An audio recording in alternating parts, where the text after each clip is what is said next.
2019 সালে মুফতি চাচা আজকে আপনাদের প্রধান অতিথি আর আমার বাবা ওনাদের নির্দেশে তারা নির্দেশ দিয়েছিলেন যে মেরাজ সংক্রান্ত যত হাদিস আছে, আল্লাহর নবীর যতগুলো হাদিস, এগুলো নিয়ে একবার বসো, সবগুলোকে জমাও এবং মেরাজের ধারাবাহিক একটা ঘটনা এই হাদিসের আলোকে তৈরি করা যায় কিনা সে বিষয়টা একটু দেখো।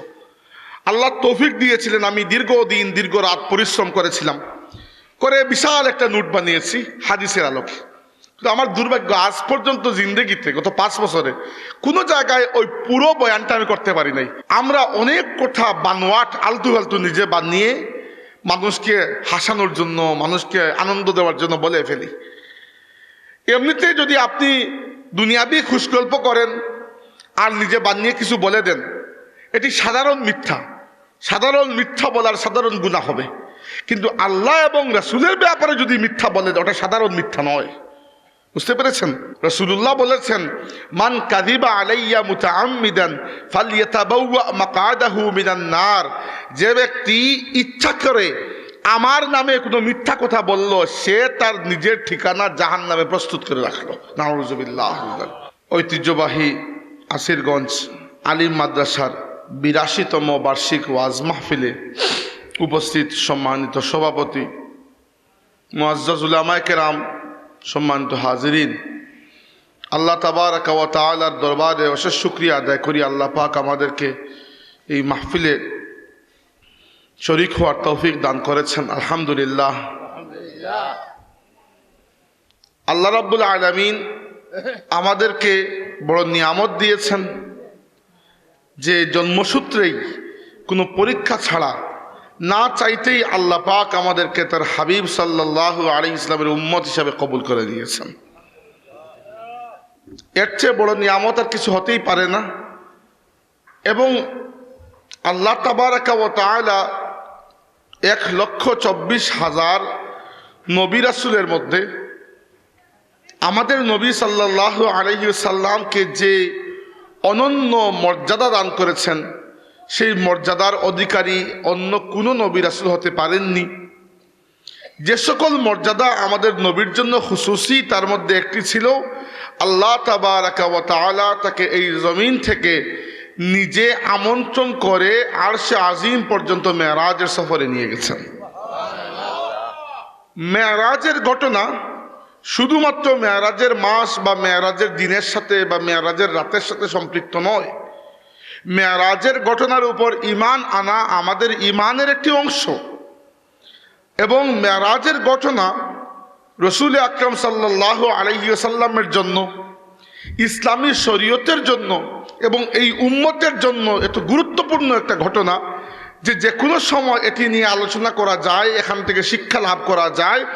সবচেয়ে বড় কথা হচ্ছে আমাদের নবী সাল্লাল্লাহু আলাইহি ওয়াসাল্লামের জীবনের এইরকম একটি উল্লেখযোগ্য ইনসিডেন্ট, এইরকম উল্লেখযোগ্য একটি ইভেন্ট আল্লাহ তাবারাকা ওয়া তাআলা আমাদের নবীকে উপহার দিয়েছেন। রাসূল পাক সাল্লাল্লাহু আলাইহি ওয়াসাল্লামের উম্মত হিসাবে এটি আমাদের জন্য অনেক বড় খুশির মুহূর্ত। মেরাজের ঘটনা আমি আপনাদের কাছে আজকে কিছুটা সংক্ষিপ্তভাবে উল্লেখ করতে চাই। এর কয়েকটা কারণ। প্রথম কারণ তো বলে দিলাম যে আমাদের নবীর জন্য যেটা উল্লেখযোগ্য, আমাদের নবীর জন্য যেটা মর্যাদাকর, সেটা আমাদের জন্য মর্যাদাকর। 2 নম্বর হচ্ছে এই ঘটনা আল্লাহর নবীকে এমন সময় সন্তুষ্টি সান্ত্বনা দিয়েছিল যখন রাসূল পাক সাল্লাল্লাহু আলাইহি ওয়াসাল্লাম জীবনের কঠিন একটা সময় পার করছিলেন। আল্লাহর নবীর ইসলামী দাওয়াত তখন মক্কি জীবনের শেষ দিকে, কাফিরদের নির্যাতন চরম সীমায় পৌঁছে গেছে। এই সময়ের মধ্যে 3 বছরের জন্য আল্লাহর নবী সাল্লাল্লাহু আলাইহি ওয়াসাল্লাম এবং তার পুরো বনু হাসিম গোত্রকে মক্কার শহরের বাইরে শিয়াবে আবু তালিব নামক একটি জায়গায় 3 বছরের জন্য তারা বয়কট করে রেখেছে মক্কার কুরাইশরা। সেই বয়কটটা এত কঠিন ছিল যে আমাদের মা খাদিজা রাদিয়াল্লাহু আনহা এই বয়কট শেষ হওয়া মাত্র তার শরীর আর কুলায় নাই, তিনি দুনিয়া থেকে বিদায় নিয়েছেন। তিনি দুনিয়া থেকে বিদায় নেওয়ার মাত্র 1 মাস কি 1.5 মাসের ব্যবধানে রাসূলুল্লাহ সাল্লাল্লাহু আলাইহি সাল্লামের আরেকজন সহকারী, সহযোগী, অভিভাবক আবু তালিব ইন্তেকাল করেছেন। এই দুইজন ছিলেন ঘরে বাইরে আল্লাহর নবীর দুজন খুঁটি। দুজনের ইন্তেকালে রাসূলে পাক সাল্লাল্লাহু আলাইহি ওয়াসাল্লাম এতটা বিমর্ষ হয়েছিলেন, 1 মাস পর্যন্ত আল্লাহর হাবিবের চেহারা মুবারকে কোনো হাসি দেখা যায় নাই। সেই সময় মক্কায় জুলুম নির্যাতন এরকম চূড়ান্ত অবস্থায় পৌঁছেছিল, রাসূলে পাক সাল্লাল্লাহু আলাইহি ওয়াসাল্লাম চিন্তা করেছেন যে মক্কার মানুষকে দিয়ে আর সম্ভবত ইসলামের কোনো খেদমত হবে না। তিনি নিজের বেইস মক্কা থেকে পরিবর্তন করে তায়েফে নিয়ে যেতে চাইলেন। তাই প্রথমবার তায়েফকে একটু দেখতে গিয়েছিলেন, তায়েফের মানুষ দাওয়াত কবুল করে কিনা। তাও তায়েফের কয়েকজন বড় বড় নেতা যদি ইসলাম কবুল করে ফেলে, তাহলে তাদের শক্তিকে কাজে লাগিয়ে তায়েফকে আমি ইসলামের মূল কেন্দ্রবিন্দু বানিয়ে দেব। তায়েফের মানুষ এই পরিমাণ জুলুম করেছিল, এটা আমরা সবাই জানি মোটামুটি। তারা শুধু মুখে অপমান করে নাই, পাথর নিক্ষেপ করে আল্লাহর হাবিবকে রক্তে জর্জরিত করেছে। এছাড়া আল্লাহ তার নবীকে 7 জন সন্তান দুনিয়াতে দিয়েছিলেন। 6 জন সন্তান আল্লাহর নবী দুনিয়াতে থাকা অবস্থায় দুনিয়া থেকে বিদায় নিয়েছেন। একজন পিতা হিসাবে এটি বড়ই কষ্টের বিষয়। এই সমস্ত কষ্টের সবচেয়ে কঠিন মুহূর্ত যখন মাক্কি জীবনের শেষ দিক, তখন আল্লাহ পাক রব্বুল আলামিন তার হাবিব সাল্লাল্লাহু আলাইহি সাল্লামকে দুনিয়া থেকে নিজের সান্নিধ্যে ফেরেশতা পাঠিয়ে জান্নাতি বাহনে সওয়ার করে নিজের নবীকে নিজের কাছে নিয়ে গিয়েছিলেন। আপনি যদি ইতিহাসটা পুরো প্রেক্ষাপট অনুযায়ী মেরাজকে দেখেন, তাহলে আপনি বুঝতে পারবেন নবীর জীবনে মেরাজটা কোন সময় এসেছিল এবং সেই সময়ে আসা মেরাজের জন্য কতটুকু গুরুত্বপূর্ণ ছিল। এই হচ্ছে 2 নম্বর কারণ যে আমি মেরাজ আলোচনা করতে চাই। 3 নম্বর কারণ হচ্ছে আরেকটা সমস্যা। আমাদের সমাজে এইরকম কোনো বড় ইতিহাস আলোচনা করার ক্ষেত্রে যে সমস্যাটা হয়, আমরা অনেক কথা বানোয়াট আলতু ফালতু নিজে বানিয়ে মানুষকে হাসানোর জন্য, মানুষকে আনন্দ দেওয়ার জন্য বলে ফেলি। এমনিতে যদি আপনি দুনিয়াবি খুশগল্প করেন আর নিজে বানিয়ে কিছু বলে দেন, এটি সাধারণ মিথ্যা। সাধারণ মিথ্যা বলার সাধারণ গুনাহ হবে, কিন্তু আল্লাহ এবং রাসূলের ব্যাপারে যদি মিথ্যা বলে, ওটা সাধারণ মিথ্যা নয়। বুঝতে পেরেছেন? কারণ দেখেন, মেরাজ তো আর আপনার সামনে হয় নাই, হয়েছে গায়েবের জগতে। গায়েবের সংবাদ হয় আল্লাহ দিতে পারেন, নইলে নবী দিতে পারেন, আর তো কেউ দিতে পারেন না। তাইলে আল্লাহ এবং রাসূল যেভাবে জানিয়েছেন আমাদেরকে, সেভাবেই তো জানতে হবে। আপনি নিজের মনোক্তি কিছু ঢুকিয়ে দিলে হবে না। শুধু যে হবে না তা নয়, রাসূলুল্লাহ বলেছেন, মান কাযিবা আলাইয়া মুতাআম্মিদান ফালইয়াতাবাওয়া মাকআদাহু মিনান নার। যে ব্যক্তি ইচ্ছা করে আমার নামে কোনো মিথ্যা কথা বলল, সে তার নিজের ঠিকানা জাহান্নামে প্রস্তুত করে রাখলো। নাউযুবিল্লাহ। এজন্য এইরকম কিছু মেরাজের ঘটনা বলেন, অথবা রাসূলুল্লাহর ওহী নাজিল হওয়ার, প্রথম ওহী নাজিল হওয়ার ঘটনা বলেন, অথবা জান্নাত জাহান্নামের বর্ণনা বলেন, কবরের জীবনের আলোচনা বলেন, এগুলো যা আমাদের চোখের সামনে নেই, আল্লাহ যেগুলোকে তার নবীকে দেখিয়েছেন, আমাদেরকে দেখান নাই, এগুলো বয়ান করার ক্ষেত্রে খুব সহজ একটা মূলনীতি হচ্ছে কোরআন এবং হাদিস অনুযায়ী বয়ান করতে হবে। নিজে বানিয়ে কিছু এখানে বলার সুযোগই নাই আসলে। এবার এই 3টে কারণে আজকে আপনাদের সামনে মেরাজের ঘটনা বলতে চাই। মেরাজের ঘটনার আরেকটা বিষয় হচ্ছে, আরেকটা আলোচনা করার একটা সমস্যা হচ্ছে, আল্লাহর নবী কোনো একদিনে এক জায়গায় বসে মেরাজের পুরো ডিটেইল কাহিনী বয়ান করেন নাই। একদিন কিছু করেছেন, আরেকজনকে আরো কিছু করেছেন, আরেকজনকে আরেক কিছু করেছেন। এবার এই সবগুলোকে মিলিয়ে কোনটার পরে কোনটা হয়েছে, এগুলো মিলানো বড় মুসিবতের কাজ। বুঝতে পেরেছেন? তো এজন্য 2019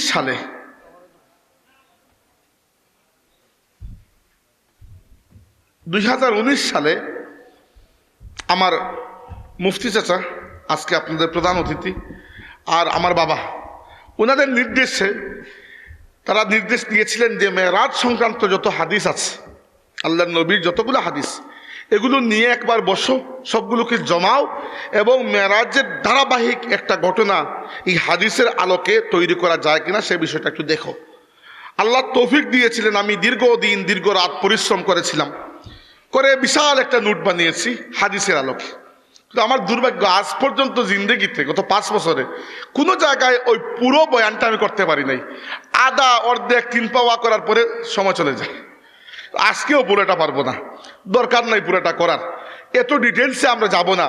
কিন্তু মুটমাট আপনারা মূল কাহিনীটা যদি জানেন তাহলে কি হবে, মেরাজের যে একটু গুরুত্ব রয়েছে এবং এই মেরাজের উপর বিশ্বাস করা আমাদের ইমানের একটি শাখা, সেটি আপনারা বুঝতে পারবেন যে আল্লাহ তাবারাকা ওয়া তাআলা এবং তার হাবিব সাল্লাল্লাহু আলাইহি ওয়াসাল্লাম এই সফরে আল্লাহ কি দিয়েছেন, তার নবী কি নিয়েছেন, আর উম্মত হিসাবে আমাদের জন্য এই সফরে কি রয়েছে।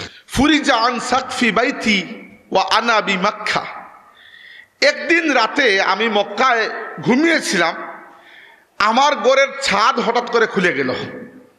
ফানাজালা জিবরিল আলাইহিস সালাম, আল্লাহর ফেরেশতা জিবরাইল নাজিল হলেন। জিবরাইল আলাইহিস সালাম আল্লাহর ফেরেশতাদের মধ্যে মুতাইন সাম্মা আমিন। আল্লাহ বলেছেন তিনি আল্লাহর কাছে সবচেয়ে বিশ্বস্ত আর ফেরেশতাদের কাছে সবচেয়ে বেশি মান্যবর। এই সফর পুরোটাই বড় আশ্চর্য। এই সফর পুরোটাই যেন আল্লাহ ডিজাইন করেছেন তার নবীকে মর্যাদা দেওয়ার জন্য। পদে পদে আল্লাহ এমন সব ব্যবস্থা করেছেন যে ব্যবস্থার মাধ্যমে আল্লাহ মানব জাতিকে জানিয়ে দিচ্ছেন, হে মানব জাতি, তোমাদের সম্মিলিত মর্যাদা একদিকে, আর এই আমিনা আর ইয়াতীম পুত্রের মর্যাদা তোমাদের সবার চেয়ে বেশি। সাল্লাল্লাহু আলাইহি ওয়াসাল্লাম আমাদের সৌভাগ্য, আমরা সেই নবীর উম্মত। আল্লাহ নবী কি বলেছেন যে ফেরেশতা জিবরাইল আমার ঘরে নাজিল হলেন। আমি দেখে দেখে বলবো, হাদিসগুলা সবগুলো তো আর মুখস্থ নেই। ফাফারাজা সদরি সুম্মা গাসালাহু বিমাই জামজাম। ফেরেশতা জিবরাইল আমার বুকের মধ্যে চিড় করে, সিনাচাক যাকে আমরা বলি, সেখান থেকে আমার হৃৎপিণ্ড বের করে জমজমের পানি দিয়ে পরিষ্কার করে সেটিকে আবার জায়গা মতো প্রতিস্থাপন করে দিলেন। এটি কি জন্য? অনেক হিকমত আছে এটির।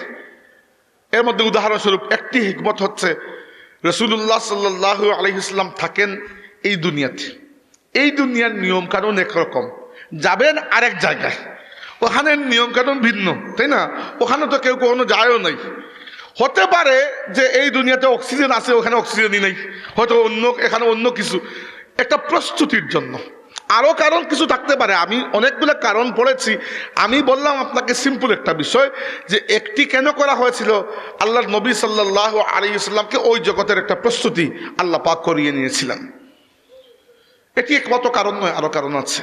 তো যাই হোক, এরপরে রাসূল পাক সাল্লাল্লাহু আলাইহি ওয়াসাল্লাম বললেন, উতিতু বিল বুরাক। জিবরাইল আমার সামনে নিয়ে আসলেন বুরাক। আচ্ছা, আরেকটা কথা বলে দিই, এই হাদিসগুলো কোনো এক হাদিস থেকে আমি বলছি না, বিভিন্ন হাদিস থেকে টুকরা টাকরা জমিয়েছি, যেন আপনাদেরকে পুরো একটা কাহিনী আমি বানিয়ে বলতে পারি। নইলে আপনাদেরকে যদি আমি প্রত্যেকবার খালি রেফারেন্স দিতে থাকি, এই হাদিসের এত পৃষ্ঠা এত নাম্বার, আপনারা বিরক্ত হয়ে যাবেন। দরকার নেই, আমার উপর বিশ্বাস রাখুন, ইনশাল্লাহ বানিয়ে কিছু বলবো না, হাদিস থেকেই বলবো। রাসূল পাক সাল্লাল্লাহু আলাইহি ওয়াসাল্লাম বললেন, নিয়ে যাওয়া হলো বুরাকের কাছে। বুরাক কি আসলে আল্লাহ নবী পরিচয় দিচ্ছেন, বলেছেন, ওয়াহুয়া দাব্বাতুন আবিয়াদু তাওয়িলুন ফাওকাল হিমারি ওয়া দুনাল বাগলি। বুরাক সাদা লম্বা একটা জন্তু, ঘোড়ার চেয়ে একটু নিচু, গাধার চেয়ে একটু উঁচু। আর এটার গতি কিরকম, ইয়াদাউ হাফিরাহু ইনদা মুনতাহা তারফিহি। এটা এক একটা লাফ দেয়, এক লাফে তার নিজের দৃষ্টিসীমার বাইরে সে চলে যায়। কারণ এত লম্বা সফর, আলোর গতির চাইতে বেশি গতির কিছু লাগবে এই সফর যেতে হলে। আল্লাহ পাক জান্নাতি একটা বাহন পাঠিয়েছেন, বুরাক, এবং এই বুরাকের পিঠে যখন আল্লাহ নবী উঠতে চেয়েছেন, হাদিসে এসেছে যে বুরাক কাঁপতে শুরু করেছে, নড়তে শুরু করেছে। তখন জিবরাইল আলাইহিস সালাম বলেছেন, আবি মুহাম্মাদুন তাফআলু হাযা, তোমার এত স্পর্ধা, মুহাম্মদ সাল্লাল্লাহু আলাইহি ওয়াসাল্লামের সাথে তুমি এরকম কাজ করছো।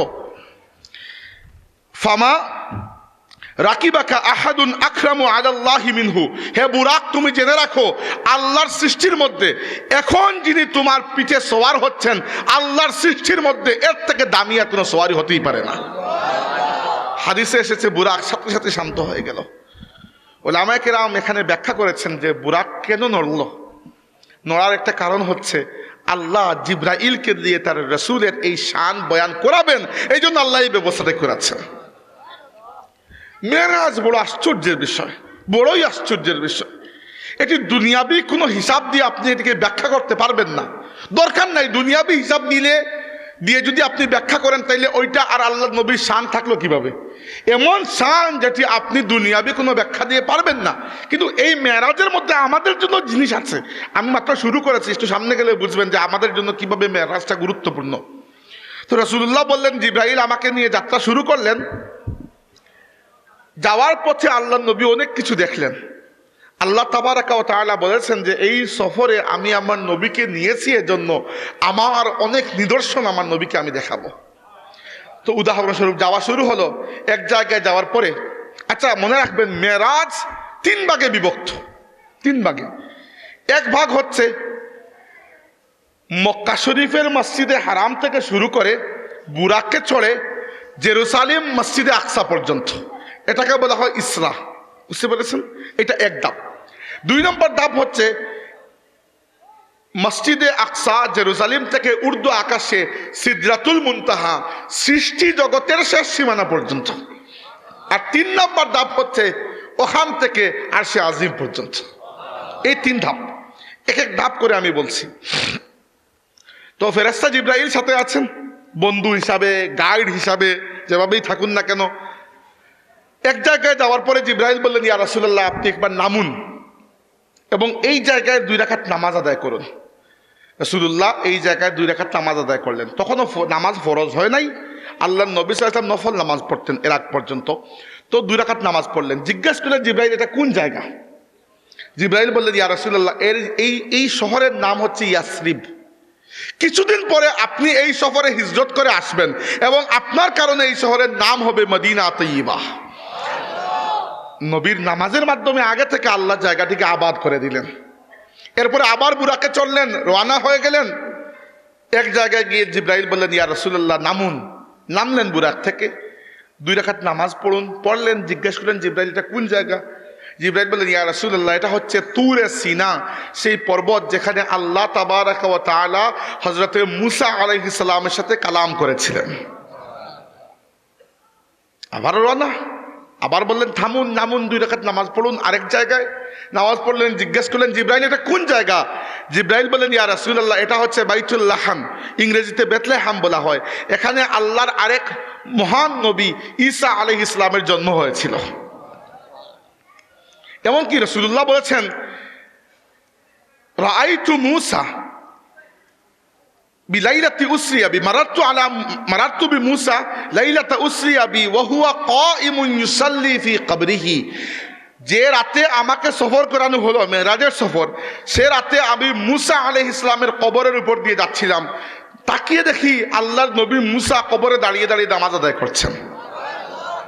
আপনারা মনে করতে পারেন এটা কিভাবে সম্ভব? মনে রাখবেন আমাদের কবরের জিন্দেগি আর নবীদের কবরের জিন্দেগি এক নয়, অনেক বেশকম আছে। নবী এবং আল্লাহর রাস্তায় যারা শহীদ হয়েছেন, এই 2 ধরনের আল্লাহর বান্দা যারা, নবীও তো আল্লাহর বান্দা, যারা আল্লাহর রাস্তায় শহীদ হয়েছেন তারাও, এদের জন্য বিশেষ একটা সিস্টেম আছে। ওদের জন্য ওখানে হায়াত রয়েছে। শহীদদের ব্যাপারে তো আমরা কুরআন শরীফেই জানি, আল্লাহ বলেছেন ওয়ালা তাকুলু লিমান ইউকতালু ফি সাবিলিল্লাহি আমওয়াত বাল আহইয়াউন ওয়ালাকিন লা তাশউরুন। যারা আল্লাহর রাস্তায় মৃত্যুবরণ করেছে এদেরকে তোমরা শহীদ বলো না, বরং এদেরকে তোমরা মৃত বলো না, বরং তারা জীবিত, তোমরা বুঝতে পারো না। আর নবীদের ব্যাপারে রাসূলুল্লাহ সাল্লাল্লাহু আলাইহি ওয়াসাল্লাম বলেছেন, ইন্নাল্লাহা হাররামা আলাল আরদি আন তাকুলা আজসাদাল আম্বিয়া। আল্লাহ তাবারাকা ওয়া তাআলা নবীদের দেহ ভক্ষণ করাকে মাটির জন্য হারাম করে দিয়েছেন। এভাবে আরো অনেক কিছু দেখলেন। দেখে দেখে গিয়ে মসজিদুল আকসা জেরুজালেমে আল্লাহ নবী অবস্থান করলেন। জেরুজালেম কোন জায়গায়? বর্তমান ফিলিস্তিনের পশ্চিম তীর এলাকায়। এটি নিয়ে বিবাদ চলছে। এটি আমাদের অন্যতম একটি কিবলা ছিল একটা লম্বা সময় ধরে। এটি অন্যান্য নবীদের মধ্যে বহু নবীর কিবলা ছিল। বর্তমানে বর্বর জায়নিস্ট অবৈধ রাষ্ট্র ইসরায়েল এটি জবরদখল করে বসে আছে। এবং আপনারা জানেন গত বছরের অক্টোবর থেকে ফিলিস্তিনের মুসলমানদের উপর কি পরিমাণ বর্বর জুলুম নির্যাতন চালানো হচ্ছে, আমরা আল্লাহ তাবারক ওয়া তাআলার কাছে দোয়া করি যে আল্লাহ, আমরা যদি আর কিছু নাও পারি, অন্ততপক্ষে আমাদের আন্তরিক দোয়া, আমাদের চোখের পানিতে আমরা তোমার হাবিবের এই মজলুম উম্মতদেরকে স্মরণ করতে চাই। আল্লাহ কবুল করুন, আমরা বলি আমিন। এই মসজিদে আকসায় রাসূলুল্লাহ যখন গেলেন, গিয়ে নিজেকে একা লাগে না, কারণ তিনি বললেন আমি ওখানে গিয়ে কি দেখলাম, ওয়াকাদ রাআইতুনি ফি জামাআতিন মিনাল আম্বিয়া, আমি দেখি আমার চারপাশে আল্লাহর तमाम নবী রাসূল এসে হাজির হয়েছেন। কারণ বাকি নবী রাসূলদের সাথে তো আর সাক্ষাৎ হয় নাই, আমাদের নবী দুনিয়াতে আসার আগে তারা চলে গেছেন, তাই আল্লাহ একটা সাক্ষাতের ব্যবস্থা করে দিয়েছেন, সাক্ষাতের ব্যবস্থা। তো এখানে পরিচয় হলো, রাসূলুল্লাহ বললেন আমি দেখলাম মুসাকে, আমি দেখলাম ঈসাকে, আমি দেখলাম ইব্রাহিমকে, বিভিন্ন নবীদের সাথে সাক্ষাৎ হলো। গল্পগুজব তো হয়েছে, আমরা বুঝতেই পারছি কিছু না কিছু গল্পগুজব তো হবে, হয়েছে, যেটাই হোক হয়েছে। এরপরে রাসূলুল্লাহ বললেন ফাহানাতিস সালাতু, জিবরাইল নামাজের ব্যবস্থা করলেন, ফা আমামতুহুম, আর আমি মুহাম্মদুর রাসূলুল্লাহ সমস্ত নবীদের জামাতে ইমামতি করলাম। আমাদের নবী ইমামুল আম্বিয়া, এটা কোনো এরকম টাইটেল নয় যে আমরা লাগিয়ে দিয়েছি, আল্লাহ এই টাইটেল লাগিয়েছেন এবং প্র্যাকটিক্যালি ব্যবস্থা করার পরে আল্লাহ লাগিয়েছেন ইমামুল আম্বিয়া।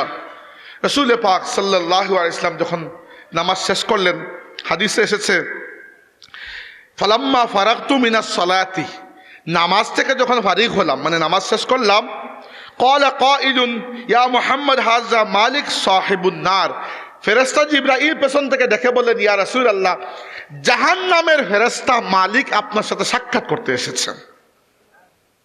আপনারা হাদিসে হয়তো পেয়েছেন বা ওয়াজে শুনেছেন, জান্নাতের প্রধান দায়িত্বে নিয়োজিত যে ফেরেশতা, ওর নাম হচ্ছে রিদওয়ান, আর জাহান্নামের প্রধান দায়িত্বশীল যে ফেরেশতা, ওর নাম হচ্ছে মালিক। আল্লাহর ফেরেশতাদের মধ্যে কিছু কিছু ফেরেশতাকে আল্লাহ অনেক বড় বড় দায়িত্ব দিয়ে রেখেছেন, যাদেরকে বলা হয় আল মুকাসসিমাতি আমরা, আল্লাহর হুকুম তামিল করার জন্য যার যার ডিপার্টমেন্টে নিয়োজিত। উদাহরণস্বরূপ আমি কয়েকজনের কথা বলি, 8 জন ফেরেশতা আছেন যারা আল্লাহর আরশে আজিম বহন করেন, এরা শ্রেষ্ঠ ফেরেশতার মধ্যে 8 জন। আরো 4 জন আছেন ফেরেশতা জিবরিল বা জিব্রাইল, 2 নামেই ডাকা যায়, মিকাইল, ইসরাফিল এবং মালাকুল মাউত, যাকে আমরা আজরাইল বলি। কুরআন শরীফে তার নাম এসেছে মালাকুল মাউত, মৃত্যুর ফেরেশতা। এই 4 জন বড় বড় গুরুত্বপূর্ণ, আর এই জান্নাতের দায়িত্বপ্রাপ্ত একজন, জাহান্নামের দায়িত্বপ্রাপ্ত একজন। এদেরকে বলা হয় আল মুকাসসিমাতি আমরা। আল্লাহর আদেশ পালন করার জন্য তাদেরকে বিভক্ত করে রাখা হয়েছে। আল্লাহর ফেরেশতার কোনো অভাব নাই। হাদিসে এসেছে এক একজন মুমিনের প্রোটেকশন দেওয়ার জন্য কমসে কম আল্লাহ 40 জন ফেরেশতাকে নিয়োজিত রাখেন। ওমা ইয়ালামু জুনুদ রাব্বিকা ইল্লাহু, হে নবী, তোমার রবের সেনাবাহিনীর সংখ্যা কত তিনি ছাড়া আর কেউ বলতে পারবেন না। এই হচ্ছে ফেরেশতার সংখ্যা। তো এটা যেটা বলছিলাম, জাহান্নামের ফেরেশতা মালিক রাসূলুল্লাহর সাথে সাক্ষাৎ করতে এসেছেন। আল্লাহ নবী সাল্লাল্লাহু আলাইহি ওয়াসাল্লাম বললেন, জিবরাইল আমাকে বললেন ফাসাল্লামা আলাইহি, ইয়া রাসূলুল্লাহ উনাকে সালাম দিন। রাসূলুল্লাহ বললেন ফালতাফাত্তু ইলাইহি ফাবাদাআনি বিসসালাম, আমি তাকে সালাম দেওয়ার জন্য পেছনে ফিরলাম, আমি সালাম দেওয়ার আগে তিনি আমাকে সালাম দিয়ে দিলেন। এরপরে আরো কিছু ঘটনা ঘটেছে। উদাহরণস্বরূপ জিবরাইল আলাইহিস সালাম, আল্লাহ নবী বলেছেন ফাজাআনি জিবরিলু বিইনাইম মিন খামরিন ওয়া ইনাইন মিন লাবানিন ফাখতারতুল লাবান, ক্বালা জিবরাইল আখতারতাল ফিতরা। আল্লাহর ফেরেশতা জিবরাইল রাসূলুল্লাহর সামনে 2টা পেয়ালা নিয়ে আসলেন, একটার মধ্যে দুধ আর একটার মধ্যে মদ। রাসূলুল্লাহকে বলেন আপনি এখান থেকে একটি বাছাই করুন। রাসূলুল্লাহ সাথে সাথে দুধের পেয়ালায় হাত লাগিয়ে দিলেন। জিবরাইল বলেন ইয়া রাসূলুল্লাহ, আপনার স্বভাব পাক পবিত্র, এর একটা উদাহরণ আজকে পাওয়া গেল। মানে আল্লাহ রাব্বুল আলামিন কোনো কসরত বাকি রাখেন নাই, তার নবীর শান যেভাবে বুলন্দ করা যায় মেরাজের দিন রাতে আল্লাহ সব কিছু করে দিয়েছেন। এরপরে আরো কিছু ঘটনা এখানে আছে, আমি এত লম্বা করলে আর শেষ করতে পারবো না, তাই আমি কিছু ছেড়ে যাচ্ছি। এই ছিল ইসরা। আরো আছে ঘটনা, আমি না করতেছি না, এইগুলো আমি আপনাদেরকে মুটমুট বড় বড় কাহিনী বললাম, ছোটখাটো আরো কিছু কাহিনী আছে, বাদ দিচ্ছি এগুলা। এই ছিল মেরাজের প্রথম অধিবেশন, মসজিদে আকসা পর্যন্ত। এই যে মক্কা শরীফ থেকে মসজিদে আকসা পর্যন্ত যে সফর, ওটাকে বলা হয় ইসরা। ইসরা মানে হচ্ছে রাতের সফর, আর মসজিদে আকসা থেকে ঊর্ধ্ব আকাশে যে সফর ওটাকে বলা হয় মেরাজ। মেরাজ মানে হচ্ছে ঊর্ধ্ব গমন, উপরের দিকে যাওয়া। রাসূলুল্লাহ সাল্লাল্লাহু আলাইহি ওয়াসাল্লাম সাথে ফেরেশতা জিবরিল আর তাদের বাহন বুরাক রওনা দিয়ে দিলেন আসমানের দিকে।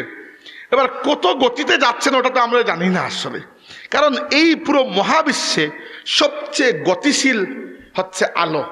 আলোর চাইতে দ্রুত গতি আর কিছু নাই। আলোর গতি ঘন্টায় প্রায় 2,97,000 কিলোমিটারের চাইতে বেশি। সেকেন্ডে, প্রত্যেক সেকেন্ডে 2,97,000 কিলোমিটার চেয়ে বেশি। এই গতিতেও আপনি পার হতে পারবেন না আসমান। আর আল্লাহ এক আসমান সৃষ্টি করেন নাই, কোরআন শরীফে আছে সাবা সামাওয়াত, 7 আসমান। এরপরে আমরা বিজ্ঞানের কল্যাণে আজ পর্যন্ত মহাবিশ্বের যা গ্রহ নক্ষত্র সূর্য তারকা যা কিছু জেনেছি সবই প্রথম আসমানের নিচে, বাকি 6টার তো খবরই জানি না আমরা কিরকম আছে। তো নিশ্চিতভাবে বুরাক আলোর গতির চাইতে কয়েক লক্ষ গুণ বেশি গতি সমৃদ্ধ, নইলে তো যাওয়াই সম্ভব ছিল না। তো যাই হোক, রাসূলুল্লাহ যখন পৌঁছালেন প্রথম আসমানে, আল্লাহ নবী বললেন, সহিহ বুখারীতে হাদিস রয়েছে, ফেরেশতা জিবরিল আসমানে দরজায় নক করলেন। যেভাবে হোক তিনি করেছেন, এত কিছু তো আমরা বুঝতে পারবো না। ফেরেশতা জিজ্ঞেস করেছেন, যিনি মানে আসমানের দ্বাররক্ষী, জিজ্ঞেস করেছেন যে কে এসেছে। তিনি বলেছেন আনা জিবরিল, আমি জিবরাইল। তিনি জিজ্ঞেস করেছেন ওয়ামান মাআকা, তোমার সাথে উনি কে? জিবরাইল বলেছেন উনি হচ্ছেন মুহাম্মদুর রাসূলুল্লাহ সাল্লাল্লাহু আলাইহি ওয়াসাল্লাম। ফেরেশতা তখন জিজ্ঞেস করেছেন আবিহি উরসিলা, উনাকে কি আমন্ত্রণ করা হয়েছে? জিবরাইল বলেছেন হ্যাঁ, উনাকে আমন্ত্রণ করেছেন আল্লাহ। ফেরেশতা দরজা খুলে দিয়েছেন। শুধু যে দরজা খুলেছেন তা নয়, ফেরেশতারা তো এক অর্থে স্লোগান দিয়েছেন। হাদিসে স্লোগান লেখা নেই, আমি বলছি এটা। আমরা যেরকম মানুষ আসলে বলি না শুভেচ্ছার স্বাগতম, আহলান সাহলান, ফেরেশতারাও বলেছেন মারহাবান মারহাবান ফানি'মাল মুজিউ জাআ, আমরা স্বাগতম জানাচ্ছি, যিনি এসেছেন তার থেকে উত্তম কেউ আসতেই পারেন না। মানে আমি মনে করছি এটা যে লাগছে এরকম আমার মনে মনে যে সম্ভবত ফেরেশতারা খুশির ছুটে মিছিল দিয়ে দিয়েছেন কিনা, মারহাবান বলেছেন, এর থেকে বেশি কি করবেন? ফানি'মাল মুজিউ জাআ, যিনি এসেছেন তিনি সবচেয়ে উত্তম, উনি এসেছেন। এবার দুনিয়ার জগতে একটা জিনিস গেছে, নবীদের সাথে সাক্ষাৎ, এটা পরের বিষয়, মানে এটা আগের বিষয় চলে গেছে। এখন আসমানের বিষয় শুরু হয়েছে। আল্লাহ পাক নবীদেরকে এখান থেকে নিয়ে কয়েকজন নবীকে তার রাসূলকে ইস্তেকবাল করার জন্য বিভিন্ন আসমানে আল্লাহ পাক রেখে দিয়েছেন। রাসূল পাক সাল্লাল্লাহু আলাইহি ওয়াসাল্লাম বললেন আমি প্রথম আসমানে গিয়ে দেখলাম একজনকে। জিবরাইলকে জিজ্ঞাসা করলাম জিবরাইল উনি কে? জিবরাইল বললেন ইয়া রাসূলুল্লাহ, উনি হচ্ছেন আপনার বাবা আদম আলাইহিস সালাম, তাকে সালাম দিন। আমি তাকে সালাম দিলাম, তিনি জবাব দিলেন এবং জবাব দিয়ে বললেন যে আমার পুত্রদের মধ্যে তুমি সর্বশ্রেষ্ঠ, আর আল্লাহর নবীদের মধ্যে তুমি সর্বশ্রেষ্ঠ। আব্দুস সালিহ, ওয়ালাদুস সালিহ ওয়া নবিয়্যুস সালিহ। এরপরে দ্বিতীয় আসমানে গেলেন, এইরকম যেভাবে দেহরক্ষী না আসমানের দ্বাররক্ষী আটকিয়েছেন, প্রথমে জিজ্ঞেস করেছেন, এরপরে মারহাবা বলেছেন। এইভাবে দ্বিতীয় আসমানে যাওয়ার পরে সাক্ষাৎ হলো আল্লাহর 2 জন নবীর সাথে, ঈসা আলাইহিস সালাম এবং ইয়াহইয়া আলাইহিস সালামের সাথে। রাসূলুল্লাহ ওনাদেরকে সালাম দিলেন, তারা জবাব দিলেন আদম আলাইহিস সালাম আমাদের নবীকে পুত্র বলে সম্বোধন করেছিলেন, ঈসা আলাইহিস সালাম এবং ইয়াহইয়া আলাইহিস সালাম আমাদের নবীকে ভাই বলে সম্বোধন করেছেন। কারণ কি, এক নবী আরেক নবীর সম্পর্কে কি হন? ভাই হন। কিন্তু আদম আলাইহিস সালামের তো ভাই হতে পারবেন না, আদমের পুত্র তো সবাই, এই জন্য আদম আলাইহিস সালাম পুত্র বলেছেন। এরপরে 3 নম্বর আসমানের সাক্ষাৎ হলো নবী ইউসুফ আলাইহিস সালামের সাথে। এই জায়গায় রাসূল পাক সাল্লাল্লাহু আলাইহি সাল্লাম বলেছেন যে ইউসুফ আলাইহিস সালামকে দেখে আমার মনে হলো যে আল্লাহর সৃষ্টির যত সৌন্দর্য আছে তার অর্ধেক, শাত্রুন এর অর্ধেক অংশ আল্লাহ একা ইউসুফকে দিয়ে দিয়েছেন। তাইলে আমাদের আর সৌন্দর্য নিয়ে তো হেগড়ি করার কিছু নাই, তাই না? তা আমাদের চাইতে সুন্দর তো একজন আছেন, কমসে কম একজন তো পাইলাম, ইউসুফ আলাইহিস সালাম, তাই না? এর বেশিও তো থাকবেন শিওর। যাদের সৌন্দর্য নিয়ে, শারীরিক গঠন ইত্যাদি নিয়ে অনেক হেডম, এগুলা করে লাভ নাই। আপনার চেয়ে সুন্দর অনেক মানুষ দুনিয়াতে এসেছেন, চলে গেছেন, পরেও আসবেন। 4 নম্বর আসমানে সাক্ষাৎ হলো নবী ইদ্রিস আলাইহিস সালামের সাথে। 5 নম্বর আসমানে গিয়ে পেলেন নবী হারুন আলাইহিস সালামকে। 6 নম্বর আসমানে আল্লাহর অতি প্রিয় রাসূল মুসা আলাইহিস সালামকে। 7 নম্বর আসমানে গিয়ে রাসূলুল্লাহ দেখলেন একজন বৃদ্ধ মানুষ, একেবারে চুল দাড়ি সাদা, হেলান দিয়ে বসে আছেন এক জায়গায়, চারপাশে বাচ্চা কাচ্চা।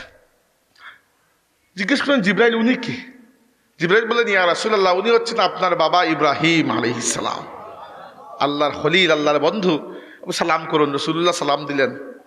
ইব্রাহিম আলাইহিস সালাম, আদমের মতো ইব্রাহিমও আমাদের নবীকে পুত্র বলে সম্বোধন করলেন, কারণ রাসূলুল্লাহ সাল্লাল্লাহু আলাইহি ওয়াসাল্লাম সরাসরি ইব্রাহিম আলাইহিস সালামের বংশের মানুষ, সরাসরি একই ব্লাড লাইন, কোনো বেশ কম নাই। এই জন্য আল্লাহর নবী সবসময় কখনো বলতেন না যে ইব্রাহিম, বলতেন আবি ইব্রাহিম, আমার বাবা ইব্রাহিম। যতবার ইব্রাহিম বলতেন আমার বাবা ইব্রাহিম। মাত্র কয়েকজনের সাথে রাসূলুল্লাহ সাল্লাল্লাহু আলাইহি সাল্লাম নিজে দুরূদ পড়তেন। এর মধ্যে একজন হচ্ছেন ফেরেশতা জিবরাইল। জিবরাইলের নাম উচ্চারণ করলে রাসূলুল্লাহ মাঝে মধ্যে বলতেন জিবরাইল সাল্লাল্লাহু আলাইহি সাল্লাম। আরেকজন হচ্ছেন ইব্রাহিম। ইব্রাহিম আলাইহিস সালামের নাম পড়লে মাঝে মধ্যে রাসূলুল্লাহ বলতেন ইব্রাহিম সাল্লাল্লাহু আলাইহি সাল্লাম। এটা কি জন্য আল্লাহর নবী তাদেরকে এরকম সম্মান দিয়েছেন? তো ইব্রাহিম আলাইহিস সালাম শুধু আল্লাহর নবীর বাবা তো নয়, আমাদের সবার বাবা। আল্লাহ কি বলেছেন? মিল্লাতা আবিকুম ইব্রাহিম হুয়া সাম্মাকুমুল মুসলিমিন। তোমরা তোমাদের বাবা ইব্রাহিমের মিল্লাতের অন্তর্ভুক্ত, অনুসারী। তিনি তোমাদের নাম রেখেছেন মুসলমান।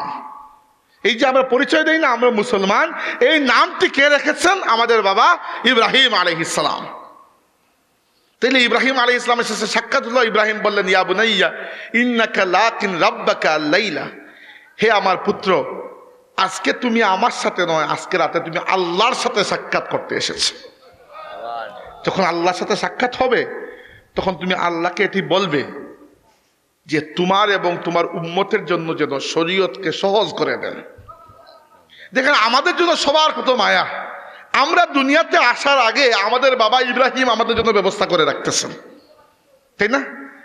এমনকি আমরা যে কাবা শরীফের দিকে কিবলা মুখ ফিরিয়ে নামাজ আদায় করি, সেই কাবা শরীফকেও বিল্ড আপ করেছিলেন ইব্রাহিম আলাইহিস সালাম। যে মাকামে ইব্রাহিমে আমরা নামাজ আদায় করি, সেই মাকামে ইব্রাহিম ও ইব্রাহিমের স্মৃতি বিজড়িত। যে জমজমের পানি আমরা বরকতময় হিসাবে পান করি, সেই জমজমের পানির পেছনেও আল্লাহর নবী ইব্রাহিম এবং তার পুত্র ইসমাইলের স্মৃতি বিজড়িত। যে সাফা এবং মারওয়া পাহাড়ে আমরা সাই করি, সেখানেও আমাদের মা হাজেরা আলাইহিস সালামের স্মৃতি বিজড়িত। এই ইব্রাহিমের পরিবারকে ছেড়ে আপনি যাবেন কই? এই কুরবানি ইব্রাহিমের সুন্নত, দাড়ি ইব্রাহিমের সুন্নত, তারপরে নিজে পরিষ্কার পরিচ্ছন্ন হওয়া, শরীরের অপ্রয়োজনীয় পশম পরিষ্কার করা ইব্রাহিমের সুন্নত, খতনা ইব্রাহিমের সুন্নত, মিসওয়াক ইব্রাহিমের সুন্নত। ইব্রাহিম আলাইহিস সালাম আমাদের মুসলিম মিল্লাতের পিতা, এটি কোনো কথার কথা নয়। আসলেই আদর্শে, আখলাকে, চরিত্রে, বৈশিষ্ট্যে, সব দিক থেকে ইব্রাহিম আসলেই আমাদের মুসলিম জাতির পিতা। আমরা গর্বিত। তো ইব্রাহিম আলাইহিস সালামের সাথে সাক্ষাৎ করার পরে রাসূলুল্লাহ সাল্লাল্লাহু আলাইহি ওয়াসাল্লাম আরেকটু সামনের দিকে গেলেন। গিয়ে এবার দেখতে পেলেন যে একটা মসজিদ। তো জিজ্ঞেস করেন, জিব্রাইল এটা কি? তো জিব্রাইল বললেন, ফাকালা জিবরিল হাযা বাইতুল মামুর। ইয়া রাসূলুল্লাহ, এটা হচ্ছে বাইতুল মামুর। বাইতুল মামুর হচ্ছে ফেরেশতাদের ইবাদতখানা, ফেরেশতাদের ইবাদতের জায়গা। তো এই ব্যাপারে জিব্রাইল বলেছেন, ইউসাল্লি ফিহি কুল্লা ইয়াউমিন ৭০,০০০ মালাকিন ইযা খারাজু লাম ইয়াউদু ইলাইহি আখিরা মা আলাইহিম। ইয়া রাসূলুল্লাহ, এই যে বাইতুল মামুর দেখতেছেন, প্রত্যেক দিন এখানে ৭০,০০০ ফেরেশতা আল্লাহর ইবাদত করার জন্য প্রবেশ করেন। দিন শেষে বের হয়ে আসেন। যারা একবার বের হয়ে আসেন, কিয়ামত পর্যন্ত দ্বিতীয়বার তারা আর ফিরে যাবেন না। বুঝতে পারতেন ফেরেশতাদের সংখ্যা কত? এটা আন্দাজ তো পাওয়া গেল, তাই না? কি আন্দাজ পাওয়া গেল? যে বেআন্দাজের মতো আন্দাজ পাওয়া গেল, আন্দাজই করা যাচ্ছে না, এরকম অবস্থা। তো ফেরেশতাদেরকে নিজেদের পাশে রাখা উচিত। আমি মাঝে মধ্যে বলি যে আমরা মানুষের কাছে পপুলার হতে চাই, কিন্তু মানুষের কাছে আপনি যতই জনপ্রিয়, যতই পপুলার হন না কেন, দুদিন পরে মানুষ ভুলে যায়। আসলে মানুষ খুব বেশি দিন আপনার কথা মনে রাখে না। এমনকি আমরা তো এরকম ব্যস্ত জীবন কাটাই, আল্লাহ না করুক এখানে যদি কেউ মারাও যায় আজকে, তাকে কবর দিয়ে গিয়ে তার ছেলে কিন্তু রাতে খেয়ে দিয়ে ঘুমাবে, ঠিকই না খেয়ে দিয়ে আর ঘুমাবে না। দুনিয়াতে কারোর জন্য কিছু আটকে থাকে না। তাই পপুলার হতে হলে যারা সত্যিকার অর্থে বুদ্ধিমান তারা এটা চান যে পপুলার মানুষের কাছে হয়ে কোনো কাজ নেই, পপুলার হলে ফেরেশতাদের কাছে পপুলার হওয়া উচিত। ফেরেশতারা কিছুই ভুলেন না, সব রেকর্ড করে রাখেন এবং কিয়ামতের দিন তারা আপনার জন্য এগুলোর কারণে সুপারিশ করবেন। হাদিসে এসেছে সবসময় ফেরেশতাদেরকে পাশে রাখতে হবে। ফেরেশতাদেরকে পাশে রাখার পদ্ধতি হচ্ছে পাক পবিত্র থাকা। অজু সহ থাকতে পারলে তো আলহামদুলিল্লাহ, এটা তো সুন্নত। এবং কি যদি কখনো অজু নাও থাকে, আমরা চেষ্টা করব কাপড় শরীর এগুলা পাকিজা রাখতে। একদল মানুষ আছেন নামাজ পড়তে বললে বলবেন শরীর পাক না। তো আপনি নাপাক অবস্থায় হাঁটতেছেন কি জন্য? না, আমি জীবনে এরকম অভিজ্ঞতা শিকার হয়েছি, নামাজ পড়তে বলি যে কাপড় পাক না, শরীর পাক না। তো মুসলমান নাপাক হয় কিভাবে? আপনি নাপাক হয়ে হাঁটতেছেন কেন ঘরের বাইরে? পাক হওয়া উচিত না? তো পাক অবস্থায় থাকবেন, তাদের দুইটা সুবিধা। একটা হচ্ছে হুট করে আবার আপনাকে জিনে ধরবে না, এটাও একটা সুবিধা। পাক থাকলে এই সুবিধা আছে। আর আল্লাহর ফেরেশতারা আপনার সাথে থাকবেন। আর ফেরেশতারা যার সাথে থাকেন, জিন এত সহজে আক্রমণ করতে পারে না। জিন ফেরেশতাদেরকে ভয় পায়। এই জন্য জিন যখন মানুষের সামনে এবং পেছন থেকে আসে, ডিরেক্টলি পাশে এসে ওয়াসওয়াসা দিতে পারে। দুই সাইড থেকে আসার ক্ষেত্রে ডিরেক্টলি আসতে পারে না, কারণ দুই সাইডে আমাদের দুজন ফেরেশতা বসে আছেন, পাহারাদার। এছাড়া আপনি যদি সকাল সন্ধ্যার তাসবিহ নিয়ম মতো পাঠ করেন, আর কিছু নাও হোক, কমসে কম ফাতিমে তাসবিহ যদি পাঠ করেন নিয়ম মতো, ফাতিমে তাসবিহ তো চিনেন তো আপনারা, 33 বার সুবহানাল্লাহ, 33 বার আলহামদুলিল্লাহ, 34 বার আল্লাহু আকবার, তাসবিহটা যদি পাঠ করেন, তবুও এই তাসবিহগুলো আপনাকে অনেক ধরনের খারাপ জিনিস থেকে আল্লাহ এগুলোর ওসিলায় আপনাকে প্রোটেকশন দিয়ে রাখবেন। এই অভ্যাসটি ছাড়বেন না। যাদের এই অভ্যাস আছে রাখবেন অভ্যাসটা। কমসে কম ফজরের পরে আর মাগরিবের পরে কত সময় লাগে? বেশি সময় তো কিন্তু লাগে না আসলে, কিন্তু দুদিন পর পর হুট করে জিনে ধরা আর উফরি লাগা, বাতাস লাগা, কি এই হাবিজাবি এগুলোর যন্ত্রণা থেকে আল্লাহ বাঁচিয়ে দেবেন ইনশাআল্লাহ। আচ্ছা, যদি বলছিলাম যে রসুল পাক সাল্লাল্লাহু আলাইহি ওয়াসাল্লাম বাইতুল মামুর পরিদর্শন করলেন। বাইতুল মামুর পরিদর্শন করে সামনে গেলেন, বললেন ওয়ারুফিআত লি সিদরাতুল মুনতাহা, আমাকে তুলে নেওয়া হলো সিদরাতুল মুনতাহা পর্যন্ত। এবার সিদরাতুল মুনতাহা কি? সিদরাতুল মুনতাহা হচ্ছে আল্লাহর সৃষ্টির শেষ সীমা, যেখানে সৃষ্টি জগতের কেউ যেতে পারেন, সৃষ্টি জগতের কেউ যেতে পারেন। সিদরাত হচ্ছে একটি গাছ, বড়ই গাছের মতো একটা গাছ। আর মুনতাহা মানে দি এন্ড, লাস্টের সীমানাকে আরবি ভাষায় বলা হয় মুনতাহা। তো শেষ সীমায় যে একটা গাছ, এবং ওই গাছটিও আল্লাহর কুদরতের একটা মহা নিদর্শন। রসুল পাক সাল্লাল্লাহু আলাইহি ওয়াসাল্লাম বলেছেন, ফালাম্মা গাশিয়াহা বিন আমরিল্লাহি মা গাশিয়া তাগায়্যারাত ফামা আহাদুম মিন খালকিল্লাহি ইস্তাতিউ আন ইয়ানআতাহা মিন হুসনিহা। আল্লাহ রাব্বুল আলামিন তার পক্ষ থেকে এই গাছটিকে যখন সুন্দর করে সাজিয়ে দিলেন, আল্লাহর সৃষ্টির মধ্যে কেউ এই গাছের সৌন্দর্য বলে শেষ করতে পারবে না। নবী নিজেই কথা বলেছেন।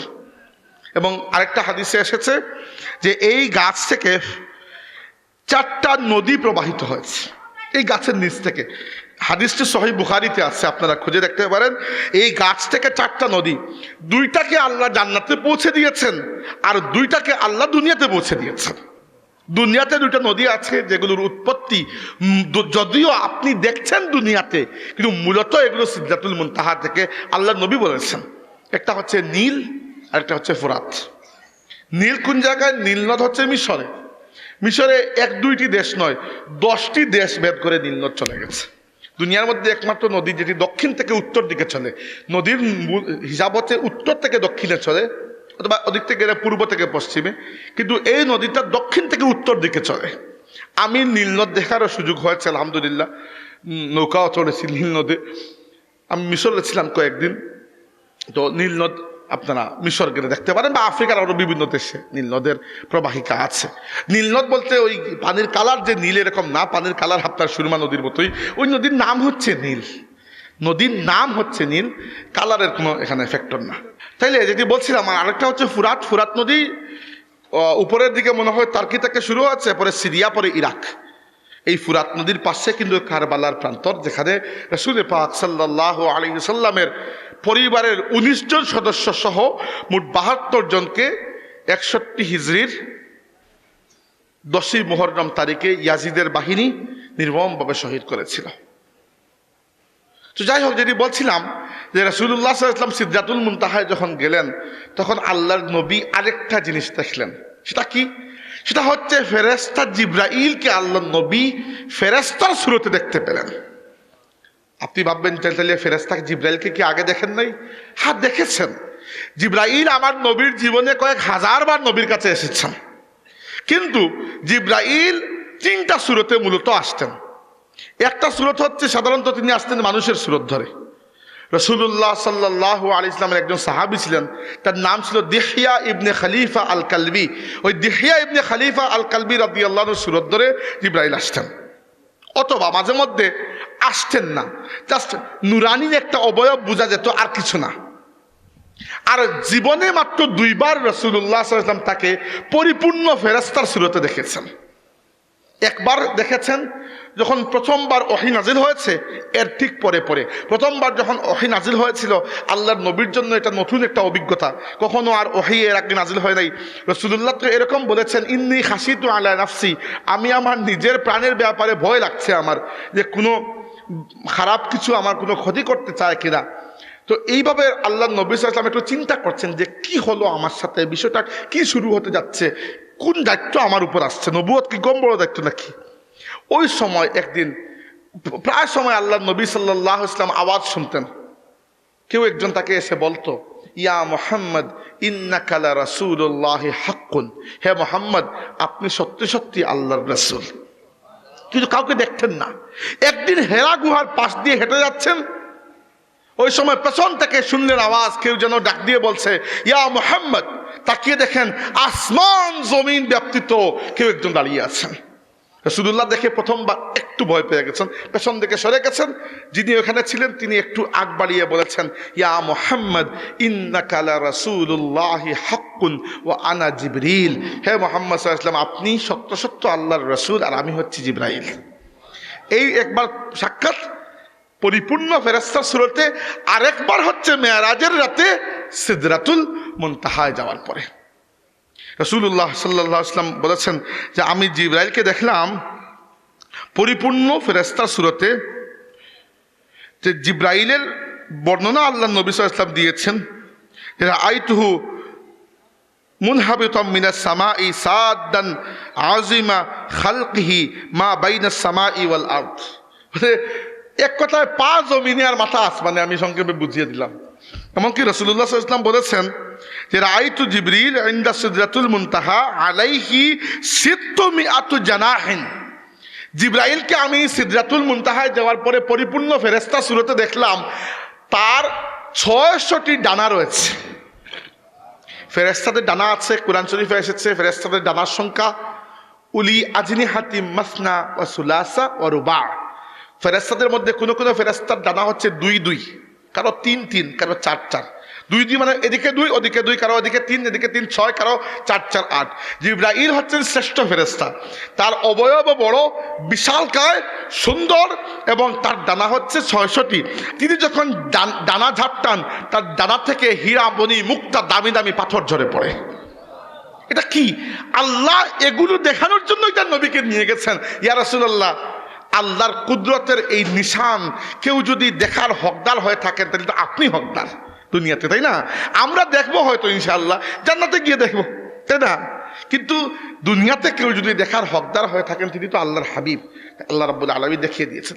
মানে এগুলোর অর্থ কি? এগুলোর অর্থ হচ্ছে ইয়া রাসূলুল্লাহ, দুনিয়ার জমিনে কাফিররা আপনাকে জুলুম নির্যাতন করছে, এগুলা নিয়ে মন খারাপ করার কিছু নাই। এদের কোনো অস্তিত্ব নাই, কাফিরদের 2 দিন পরে মিটে যাবে এরা।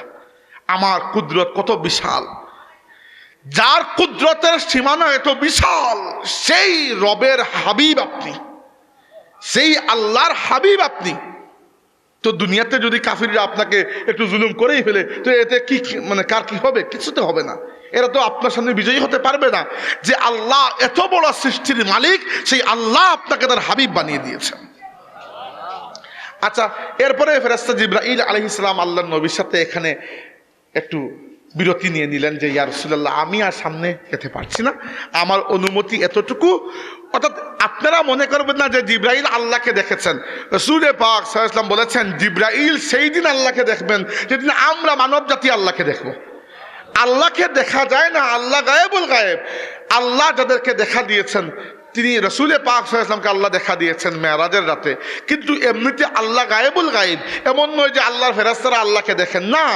জিবরাইলকে যখন আল্লাহ কোনো নির্দেশ দেন, জিবরাইল আরশের দিকে কান পেতে শুনেন ওই নির্দেশ। জিবরাইল এসে মালায়ে আলার মধ্যে ফেরেশতাদেরকে ওটি বলেন, ফেরেশতারা ওই কাজ করেন। আল্লাহ গায়েবুল গায়েব। জিবরাইল যে রোজ রোজ আল্লাহকে দেখতেছেন এরকম নয়। জিবরাইলও আল্লাহ রাব্বুল আলামিনের আদেশে পরিচালিত। আল্লাহ রাব্বুল আলামিন গায়েবুল গায়েব। আল্লাহ কাউকেই তার দুনিয়াতে এই দিদার দেন না। আমাদের নবী সাল্লাল্লাহু আলাইহি ওয়াসাল্লামের একমাত্র শান যে তিনি তার রবকে দেখেছেন, এটাই হচ্ছে তার বড় শান।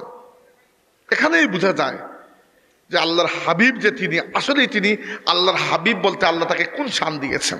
তো যাই হোক, যেটি বলছিলাম, বেশি নাকি লম্বা করে ফেলতেছি আবার। আচ্ছা, রাসূল পাক সাল্লাল্লাহু আলাইহি ওয়াসাল্লাম এরপরে বললেন যে হারিয়ে ফেলেছি, হাত্তা জা সিদরাতুল মুনতাহা ওয়া দানাল জাব্বারু রব্বুল ইজ্জাতি ফাতাদাল্লা হাত্তা কানা মিনহু কাবা কাউসাইনি আও আদনা ফাআওহাল্লাহু ফীমা আওহা। এই হাদিসের তর্জমা বাংলাতে করা আমার পক্ষে কঠিন কাজ। কঠিন কাজ এই জন্য নয় যে আমি আরবি পারি না, আরবি আমি বুঝতে পারছি, কিন্তু তর্জমা করতে গিয়ে কোনো বেয়াদবি হয়ে যায় এটা আমি চিন্তা করছি। রাসূলুল্লাহ এটা বুঝিয়েছেন যে আল্লাহ তাবারাকা ওয়া তাআলা আমাকে তার নিকটবর্তী করে দিলেন। বা কিভাবে নিয়েছেন আমি আর তো ব্যাখ্যা যাচ্ছি না, আল্লাহ জানেন আর তার নবী জানেন। আমি বলতে গেলে হয়তো এমন কোনো শব্দ মুখ থেকে বেরিয়ে আসবে বেয়াদবি হয়ে যায়। আপনাকে এতটুকু বুঝতে হবে, আল্লাহ তার নবীকে এমন জায়গায় নিয়ে গিয়েছেন, রাসূলুল্লাহ বলেছেন সুম্মা উরিজা বি হাত্তা যাহারতু লিমুস্তাওয়ান আসমাউ শরীফাল আকলাম। আল্লাহ আমাকে এই পর্যন্ত নিয়ে গেছেন, আল্লাহর আদেশে কলম যেখানে লৌহে মাহফুজের উপর লেখালেখি করে, আমি সেই কলমের লেখার আওয়াজ আমার নিজের কানে শুনতে পেয়েছি। এরপরে আমি আর কি বলবো, কোন জায়গায় গেছেন, আমার তো আর ওই জগৎ জানা নেই। এমন জগতের কথা, আমি এমন জগতের রাস্তাঘাট আমি আপনাকে কি বলবো যে জগতে কোনো রাস্তাঘাটই নেই। তো আল্লাহ তার নবীকে নিয়ে গেছেন আরশে আজিম পর্যন্ত, এবং আল্লাহ আর তার হাবিবের মধ্যে কথোপকথন হয়েছে। এখানে একটা ক্লাসিক্যাল আছে, মাসলা আছে যে রাসূলুল্লাহ সাল্লাল্লাহু আলাইহি সাল্লাম আল্লাহ তাবারাকা ওয়া তাআলাকে তার মানব চক্ষু দিয়ে দেখেছেন, নাকি এই সাক্ষাৎটা হয়েছে অন্তর চক্ষু দিয়ে। শুনেন, এই ব্যাপারে সাহাবীদের মধ্যেও ভিন্ন মত রয়েছে। এই ব্যাপারে কোন কোন সাহাবী বলেছেন রাসূলুল্লাহ সাল্লাল্লাহু আলাইহি ওয়াসাল্লাম তার রবকে দেখেছেন তার বাসারে বাসারি দিয়ে, তার মানবিক দৃষ্টি দিয়ে, আইনে বাসারি দিয়ে। আর কেউ বলেছেন না, অন্তর্দৃষ্টি দিয়ে দেখেছেন। তো যাই হোক, আমি এই দরবারে যেতে চাচ্ছি না, এই জন্য যেহেতু সাহাবীদের কৌল আছে দুই ব্যাপারেই, তাই আপনার যেটা ইচ্ছা আপনি মানতে পারেন, নো প্রবলেম, সমস্যা নাই। কিন্তু কেউ যদি ভিন্ন মত পোষণ করে তাকে আবার কাফির ফতোয়া দেবেন না, কারণ আল্লাহর নবীর সাহাবীদের ফতোয়া দুই দিকেই আছে। বুঝতে পেরেছেন? আল্লাহ তার নবীর সাথে সাক্ষাৎ করেছেন, রাসূলুল্লাহ তার রবকে দেখেছেন, কিন্তু দেখেছেন সেটা কি আমাদের মতো এই মানসিক চক্ষু দিয়ে নাকি অন্তরের আধ্যাত্মিক চক্ষু দিয়ে, এটা নিয়ে একটা ডিবেট আছে। তো আমরা ছোট মানুষ, এইসব ডিবেটে পড়ার দরকার কি, আমাদের বাদ দেন, এগুলা দরকার নয়, তাই না? এতটুকুই তো যথেষ্ট যে আল্লাহ তার নবীর সাথে মুলাকাত করেছেন। এখন রাসূলুল্লাহ এক্স্যাক্টলি কি রকম দেখেছেন আল্লাহ রাব্বুল আলামিনকে, যে নূর আল্লাহ নবী দেখেছেন, নিজে বলেছেন নূরুন আন্না আরাহু, নূর আমি কি দেখবো। ওই নূর কি আল্লাহর জাতে পাকের নূর নাকি আল্লাহর হিজাবের নূর, আল্লাহু আ'লাম। আমি ভাই ছোট মানুষ, আমি খামোখা এত কঠিন বিতর্কের মধ্যে পড়তে যাই না, কারণ মেরাজে এর থেকেও জরুরি আমাদের জন্য কিছু বিষয় রয়েছে। রাসূলুল্লাহ আল্লাহর সাথে সাক্ষাৎ করেছিল, ওটি রাসূলুল্লাহ আর আল্লাহর বিষয়। এখানে আপনার আমার মতো পুঁটি মাছ টাইপের মানুষের কিছু লেনদেন নাই আসলে, কিন্তু আমাদের লেনদেন আছে অন্য জায়গায়, সেটা এখন বলবো। রাসূলুল্লাহ আল্লাহ রাব্বুল আলামিনের সাথে সাক্ষাৎ করে যখন ফিরে আসছেন, আসার পথে আপনাদের হয়তো মনে আছে আসমানে বিভিন্ন নবীদের সাথে যে সাক্ষাৎ হয়েছিল, 6 নম্বর আসমানে সাক্ষাৎ হয়েছিল আল্লাহর রসুল মুসা আলাইহিস সালামের সাথে। সহিহ বুখারীতে এই হাদিস রয়েছে, মুসা আলাইহিস সালামকে আল্লাহর নবী আবার পেয়ে গেলেন 6 নম্বর আসমানে নিচে নামার পথে। তখন কিন্তু ফেরেশতা জিবরাইলও সঙ্গী আছেন। সিদরাতুল মুনতাহা থেকে ফেরেশতা জিবরাইলকেও আল্লাহ নবী সঙ্গী পেয়েছেন। রাসূলুল্লাহ বলেছেন যে মেরাজের রাতে জিবরাইলকে আমি একবার দেখলাম ওই সিদরাতুল মুনতাহার পাশে, ওয়াহুয়া কাহিলসিল বালি মিন খাশিয়াতিল্লাহ, দেখলাম জিবরাইল আল্লাহর ভয়ে কুকুরে একবারে পেছানো টেনার মতো হয়ে গেছেন। কি জন্য? কারণ জিবরাইল তার রবকে চিনেছেন। জিবরাইল জানেন আল্লাহ কত মহান, আল্লাহ কত শক্তিশালী, তাই তার অহংকার নাই, তিনি আল্লাহর ভয়ে চুপসে আছেন। আর আমরা আল্লাহর পরিচয় জানি না, এই জন্য আমাদের মধ্যে অহংকারের কোনো সীমা নাই, তাই না? আমরা মনে করি আমাদের মনে হয় খুব বিশাল ক্ষমতা, অথচ আমরা একটা দিন নিজের প্রস্রাবকেও আটকে রাখার ক্ষমতা রাখি না। আসলে অনেক জায়গায় দেখা যায়, বড় আশ্চর্যের বিষয়, আমাদের যে কপাল, যে কপালকে একমাত্র আল্লাহ তাবারক ওয়া তাআলার কুদরতের কদমে ঝুঁকানোর জন্য আমাদেরকে নির্দেশ দেওয়া হয়েছে, কিছু মানুষ তাদের ভণ্ড পীরদের পায়ে সেই কপাল লাগিয়ে সেজদা করে। নাউযুবিল্লাহ। আমি মাঝে মধ্যে মনে করি যে এদেরকে বোকা বলবো না পাগল বলবো, কি বলবো এদেরকে আমরা? বড় আশ্চর্যের বিষয় হচ্ছে যে আল্লাহ তাবারক ওয়া তাআলা আমাদেরকে সম্মান দিয়েছেন, আমরা সম্মান রাখতে পারছি না। যে মানুষ তার রবকে ভয় পেয়েছে, যে মানুষ তার রবের জন্য নত হয়ে গেছে, আল্লাহ বলেছেন মান তাওয়াদা লিল্লাহি রাফাহুল্লাহ, যে আল্লাহর জন্য নত হয়ে গেছে আল্লাহ তার শানকে বুলন্দ করে দিয়েছেন।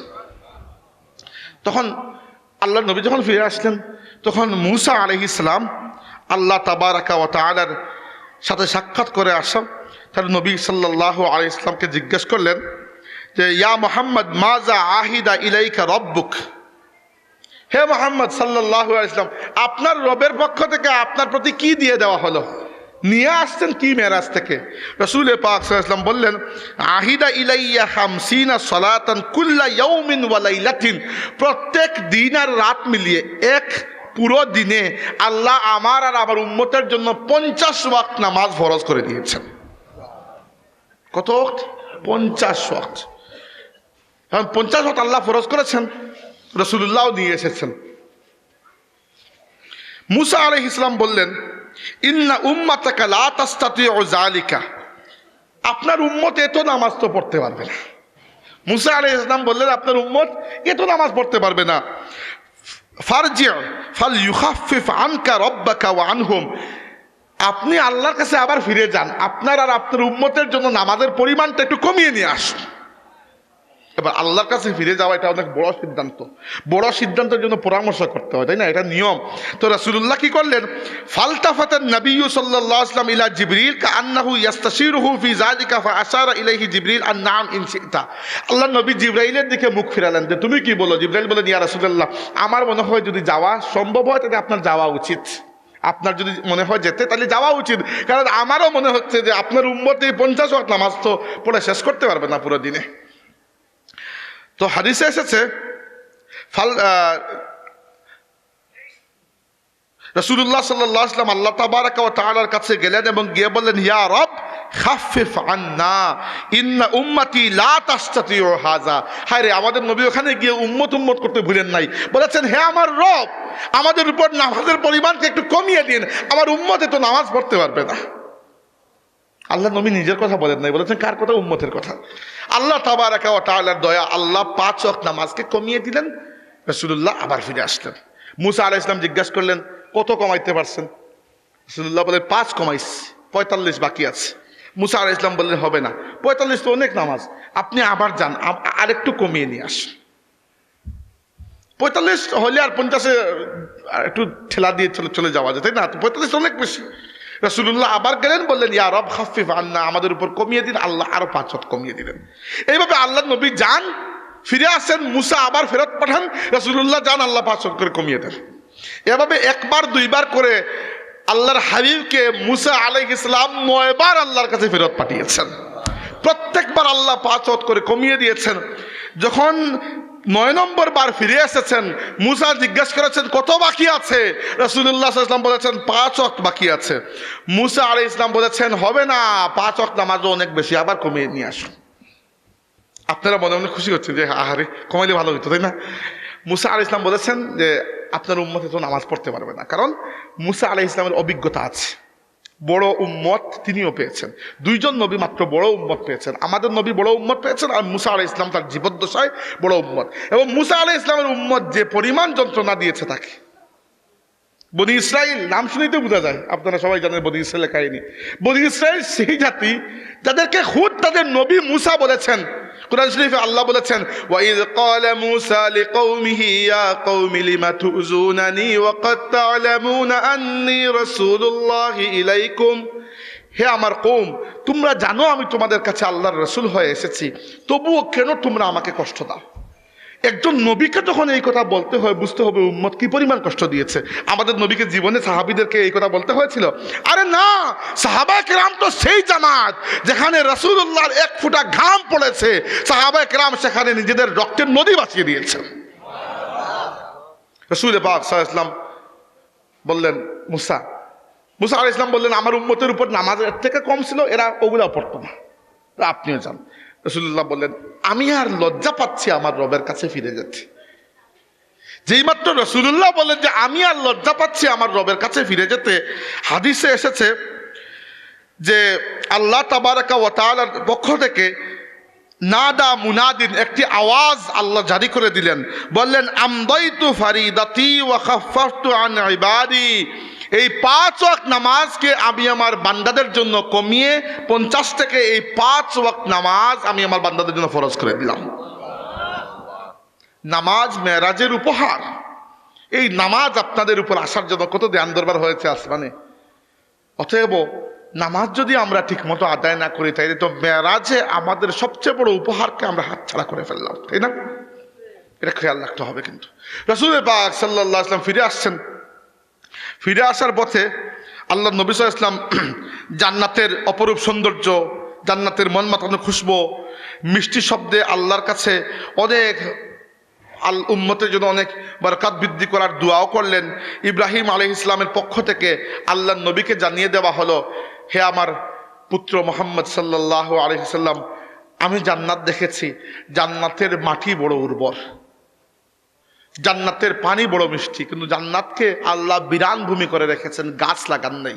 ওয়া ইন্না গিরাসুহা, আর জান্নাতে গাছ লাগানোর পদ্ধতি হচ্ছে তিনি শিখিয়ে দিচ্ছেন যে তোমার উম্মত যদি এই কালিমা একবার পাঠ করে, সুবহানাল্লাহি ওয়াল হামদুলিল্লাহি ওয়া লা ইলাহা ইল্লাল্লাহু আল্লাহু আকবার, হে মুহাম্মদ সাল্লাল্লাহু আলাইহি সাল্লাম, এটা হচ্ছে জান্নাতে গাছ রোপণ করার পদ্ধতি। তোমার যে উম্মত এই তাসবিহ একবার পাঠ করবে, আল্লাহ তার জন্য জান্নাতে একটি গাছ রোপণ করে রাখবেন। এরপরে রাসূলুল্লাহ জাহান্নামের শাস্তিও পরিদর্শন করলেন। মানে জাহান্নামে যান নাই, নাউজুবিল্লাহ, জাহান্নামে যাওয়া তো সম্ভব না। রাসূলুল্লাহ কিভাবে যাবেন? আল্লাহ কিছু শাস্তির রেপ্লিকা তার নবীকে দেখিয়ে দিলেন। এটা মিথ্যুকের শাস্তি, এটা চুগলখুরের শাস্তি, এটা মুনাফিকের শাস্তি, এটা সুদখুরের শাস্তি, এটা মদ্যপানকারীর শাস্তি, এটা জিনাকারীর শাস্তি, শাস্তির রেপ্লিকা এবং বিভীষিকাময় শাস্তি। এগুলো পড়লেও গায়ে লুম খাড়া হয়ে যায় এবং আল্লাহর কাছে পানাহ চাইতে ইচ্ছা করে যে আল্লাহ, আমরা যত গুনাহগার হই না কেন তোমার আযাবকে আমরা ভয় পাই, আমরা তোমার হাবিবের উম্মত, আমাদের মতো গুনাহগারদের দিকে চাইতে যদি তোমার মায়া নাও লাগে, তোমার হাবিবের ওসিলায় ভিক্ষা চাই, আমাদেরকে তোমার আযাব থেকে মুক্তি দাও। রাসূলুল্লাহ ফিরে আসলেন। ফিরে আসার পথে দেখলেন আরবদের একটা ব্যবসায়ী কাফেলাও আসতেছে। তিনি যখন নামছেন এদেরকে দেখে আসলেন। পরদিন মক্কা শরীফে এসেছেন, তখনও মদিনায় যাওয়া হয়নি, মক্কায় আছেন। এসে দেখলেন দুনিয়ার সময়টিকে আল্লাহ তাবারাকা ওয়া তাআলা ওই মুহূর্তের জন্য থামিয়ে দিয়েছিলেন। যে বিছানা থেকে আল্লাহ নবী উঠে গিয়েছিলেন, সেই বিছানা ওই রকম গরম অবস্থায় এখনো আছে। যে জায়গায় আল্লাহ নবী অজু করেছিলেন, সেই অজুর পানি এখনো গড়িয়ে যাচ্ছে। আর রাসূলুল্লাহ ঘর থেকে বের হওয়ার সময় ঘরের ছিটকিনির যে টকটক শব্দ শুরু হয়েছিল, ওটা এখনো এরকম চলতেছে। আল্লাহ দুনিয়ার সময়কে, এইটা আসলেও দুনিয়ার কোনো সায়েন্স দিয়ে ব্যাখ্যা করা কিছু নয়, এটা আল্লাহর বিষয় আর আল্লাহর বান্দা মুহাম্মদুর রাসূলুল্লাহর বিষয়। তো যাই হোক, রাসূলুল্লাহ যখন সেটা বলছেন, কাফিররা শুরু করেছে অবিশ্বাস, চিৎকারি, নানান ধরনের কথাবার্তা। আচ্ছা, আমাকে যদি এখন আপনি বলেন যে মাহফিল থেকে যাওয়ার পরে মাহফিলের মধ্যে বাতি কয়টা জ্বালানো ছিল হিসাব দেন, তো আমি বলতে পারবো? সম্ভব না। আমি কি এগুলো দেখার জন্য আসছি নাকি? কিন্তু রাসূলুল্লাহকে যখন প্রশ্ন করা হয়েছে আল্লাহ রাব্বুল আলামিনের নির্দেশে, জিবরাইল আলাইহিস সালাম মসজিদে আকসার পুরো একটা রেপ্লিকাকে আল্লাহর নবীর সামনে তুলে ধরেছেন। রাসূলুল্লাহ দেখে দেখে এরা জবাব দিয়ে দিয়েছেন। তো যে মাহফিলে আল্লাহ নবী এই কথা বলেছেন, সেই মাহফিলে মেরাজের ঘটনা যখন বলছিলেন, পরের দিন ফেরেশতা সাহাবী আবু বকর রাদিয়াল্লাহু আনহু সেই মাহফিলে ছিলেন না। তো বাকিরা শুনছে, কেউ বিশ্বাস করছে, কেউ করে নাই, ইত্যাদি ইত্যাদি। যখন আবু বকর রাদিয়াল্লাহু আনহু আল্লাহর নবীর দিকে আসছিলেন ওই দিন, তখন রাস্তায় পেয়ে গেলেন মক্কার কয়েকটা কাফির নেতাকে। তারা বললো যে আবু বকর, আজকে তোমার নবী যে লম্বা লম্বা গল্প করতেছেন, গিয়ে একবার শুনে আসো, তিনি নাকি এক রাতের মধ্যে এই করে সেই করে সেই করে চলে আসছেন। বলছে কাফিররা, কিন্তু বলছে এটা যে নবী বলেছেন। যেই মাত্র আবু বকর এই কথা শুনেছেন, তিনি বলেছেন লা ইন কানা ক্বালা যালিকা লাকাদ সাদাকা, তিনি যদি এটা বলে থাকেন তাহলে তিনি সত্য কথা বলেছেন। আবু বকর পরে এসেছেন আল্লাহর নবীর কাছে। প্রথমে জিবরাইল এসে বলেছেন, ইয়া রাসূলুল্লাহ, আল্লাহ আপনার সাহাবী আবু বকরকে সিদ্দিক উপাধি দিয়েছেন। অনেকেই আজকে প্রশ্ন তুলেন যে মেরাজ সত্যি হয়েছিল শারীরিকভাবে, নাকি স্বপ্নে হয়েছিল, নাকি রুহানি হয়েছিল, নাকি জিসমানি হয়েছিল। শুনেন, মেরাজ নিয়ে যারা প্রশ্ন তুলতে চান তাদেরকে আমি একটা কথা বলতে চাই। আমার নবী সাল্লাল্লাহু আলাইহি ওয়াসাল্লাম কখনোই বলেন নাই যে আমি মেরাজে গিয়েছি বা আমি মেরাজের সফর করেছি, কখনো বলেন নাই। কোনো একটা হাদিসে পাবেন না যে আমি মেরাজে গিয়েছি। যতটা হাদিসে পাবেন দেখবেন আল্লাহ নবী বলেছেন উসরিয়া বি, আমাকে নিয়ে যাওয়া হয়েছে। আমি গেছি আর আমাকে নিয়ে যাওয়া হয়েছে, এটার মধ্যে পার্থক্য আছে না? কে নিয়ে গেছেন? জিবরাইল না। আল্লাহ বলেছেন সুবহানাল্লাযী আসরা বিআবদিহি লাইলাম মিনাল মাসজিদিল হারামি ইলাল মাসজিদিল আকসা, পাক সেই জাত যিনি নিজে তার বান্দাকে মেরাজে নিয়ে গেছেন। এবার আপনার যদি ঝগড়া থাকে তাহলে আল্লাহর সাথে ঝগড়া, তাই না? করেন কি সারাদিন, আমার কি ঝগড়া? তো আমার নবীর সাথে নয়। রাসূলুল্লাহ একবারও বলেন নাই যে আমি মেরাজে গিয়েছি, আল্লাহ বলেছেন আমি নিয়ে গেছি। এবার আল্লাহ হচ্ছেন আলা কুল্লি শাইইন কাদির, প্রত্যেকটা বিষয়ে ক্ষমতাবান। যদি আপনার মনে হয় আল্লাহ এই কাজ পারেন না, ঠিক আছে, আল্লাহ পারলে করলেন, আপনি পারলে না পারলেন, আমার কি এখানে? আমার তো কোনো ঝগড়া এখানে নাই আপনার সাথে। কিন্তু আমার নবী একটাবার বলেন নাই, যতবার বলেছেন। আপনি যতটা হাদিস পড়লাম, পুরো হাদিস যদি পড়তাম আপনি শুনতেন আল্লাহ নবী বলেছেন লাইলাতু উসরিয়া বি, সেই রাতে আমাকে সফর করানো হয়েছে। আমি সফর করেছি বলেন নাই, করানো হয়েছে বলেছেন। এমনকি আল্লাহ এই ক্রেডিট জিবরাইলকেও দেন না যে জিবরাইল সফর করিয়েছেন, কিবা বুরাক সফর করিয়েছে, কিবা অন্য কেউ। আল্লাহ বলেছেন সুবহানাল্লাযী আসরা, পাক সেই রব্বে কায়নাত যিনি নিজে তার বান্দাকে রাতের মধ্যে সফর করিয়েছেন। কেউ বলেন মেরাজ হয়েছিল স্বপ্নে। স্বপ্নে মেরাজ হওয়া এত বড় আশ্চর্য কোনো ঘটনা তো নয় আসলে। স্বপ্নে মানুষ কত কিছু দেখে, তাই না? আমিও গত পরশু কোন স্বপ্নে দেখলাম যে আমেরিকা চলে গেছি, তো দাদা কি হইল? খামোখা জিনিস, আদগাসু আহলাম, আলতু ফালতু খেয়াল এগুলাকে বলা হয়। তো স্বপ্নে যদি রাসূলুল্লাহ দেখে থাকবেন তাইলে এত হাঙ্গামা করার দরকার আছে? এত কাহিনী, এত হাদিস, আর এত কাফিররা অবিশ্বাস কেন করবে?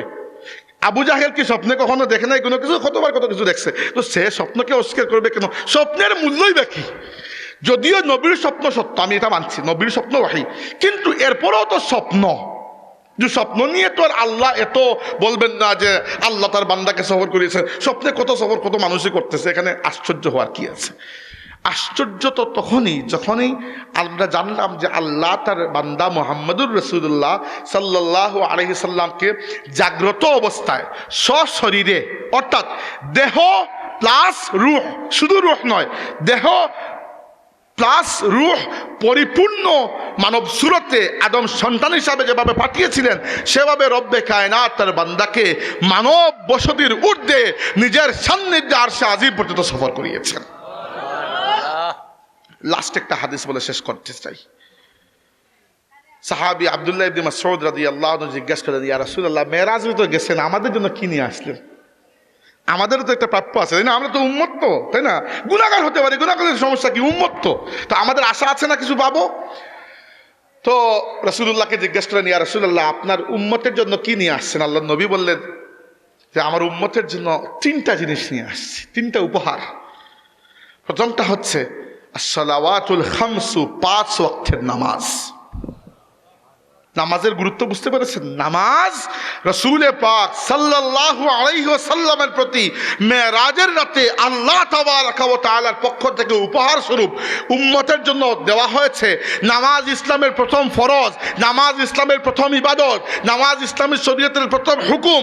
নামাজ যার আমল নামায় নাই, আল্লাহ ফিরেও দেখবেন না এ আর করছে কিনা, বাকি খালাস, সব শেষ।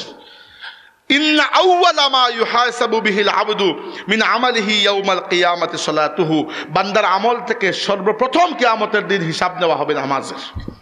নামাজ থাকলে বাকি হিসাব, না বাকি হিসাবের আর দরকারই তো পড়ে না। 2 নম্বর আল্লাহ নবী বলেছেন, 2 নম্বর উপহার হচ্ছে খাওয়াতিমু সূরাতুল বাকারা। সূরা বাকারার শেষ দিক, মানে শেষের 2টা আয়াত।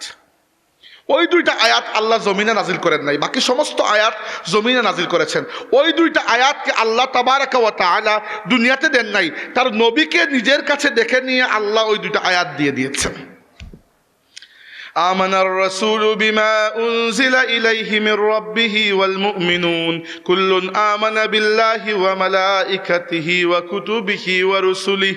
এখান থেকে শুরু হয়ে শেষ পর্যন্ত যে আয়াত 2টা আল্লাহ নবী বলেছেন, ওই 2টা আয়াত একজন মানুষের পুরো রাতের ইবাদত হিসাবে যথেষ্ট হয়ে যায়। আজ থেকে এটা কাজ করবে, রাতে ঘুমানোর সময় 2টা আয়াত তিলাওয়াত করে ঘুমাবেন। যাদের মুখস্থ নাই 2টা আয়াত আমানার রাসূল তো সবারই মুখস্থ থাকে, এমনিতে মুখস্থ না হলে মুখস্থ করে ফেলবেন। বুঝতে পেরেছেন বিষয়টা? ওকে। 3 নম্বর আল্লাহর নবী সাল্লাল্লাহু আলাইহি ওয়াসাল্লাম বলেছেন যে আল্লাহ রাব্বুল আলামিন আমাকে বলেছেন, হে আমার নবী, আপনার উম্মত যদি আল্লাহর সাথে শিরিক না করে, যে আল্লাহর সাথে শিরক না করে, আল্লাহর সাথে শিরক করা তো বুঝেন, আল্লাহর সাথে যদি শিরক না করে বাকি যত গুনাহ করে আমার কাছে আসুক, আমি আল্লাহ তাকে মাফ করে দেব। এর মানে এটি নয় যে আপনি কোমরে কাপড় বেঁধে আজ থেকে গুনাহ করা শুরু করবেন, যে পুরো জুস নিয়ে আছে শুরু, এটা নয়। কিছু রয়ে গেছে, মাফ চাইতে পারেন নাই, হয়তো হায়াতে কুলায় নাই, আল্লাহ মাফ করে দেবেন এগুলা। কিন্তু একমাত্র যে ব্যক্তি আল্লাহর সাথে, আল্লাহর জাতের সাথে, আল্লাহর সিফাতের সাথে, আল্লাহর ইবাদতের মধ্যে, আল্লাহর যে কোনো হকের মধ্যে শিরক করেছে, মূর্তি পূজা হোক আর যাই হোক না কেন, শিরক বিভিন্ন ধরনের হয়। একটি হচ্ছে আল্লাহর নিজের সত্তার সাথে কাউকে লাগিয়ে দেওয়া, যে আল্লাহর কোনো পুত্র, আল্লাহর কোনো পিতা কন্যা। তো আমরা এগুলো থেকে পাক সাফ আছি। আমাদের নবী আমাদেরকে শিখিয়েছেন, আমাদের রব আমাদেরকে শিখিয়েছেন, লাম ইয়ালিদ ওয়া লাম ইউলাদ। একটা হচ্ছে আল্লাহর ইবাদতের মধ্যে শিরক, যারা মূর্তি পূজা করে, দেবদেবীর পূজা করে, আল্লাহর ইবাদতের মধ্যে শিরক করে।